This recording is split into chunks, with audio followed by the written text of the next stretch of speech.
નવમા ધોરણના વિદ્યાર્થીને એબીસીડી નથી આવડતી, વાંચતા નથી આવડતું. હમણાં અમારા ભેસાણ તાલુકાની એક સરકારી શાળામાં પ્રવેશ ઉત્સવ દ્વારા એક અધિકારી આવ્યા હતા ને, તેમને ટેસ્ટ લીધો, તેને નવીન લાગ્યું. એ કે નવમા ધોરણમાં છોકરો ભણે છે ને વાંચતા લખતા નથી આવડતું. પેલા ભાઈ એ જૂનું છે, નવું નથી. ઘણી ખરી શાળાઓમાં આવા વિદ્યાર્થીઓ છે જેને વાંચતા લખતા નથી આવડતું. તમારે ક્યાંય જવું નથી, બેઠા બેઠા ખાવું છે.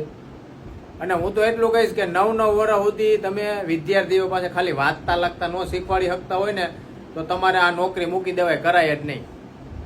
અમે દોઢ મહિનામાં વાંચતા લખતા શીખવાડ્યું છે. જે છોકરો નવમું ભણીને વાંચતા નહોતું આવડતું ને એને અમે શીખવાડે છે. અમારી પાસે સાબિતી છે, છોકરો હોતે હાજર છે. અને પાછા તમે એમ કહો છો કે 8મા ધોરણમાં એ છોકરો ક્યાં ભણતો એની અમે તપાસ કરશું, પૂછડું કરશું, ઢીકડું કરશું.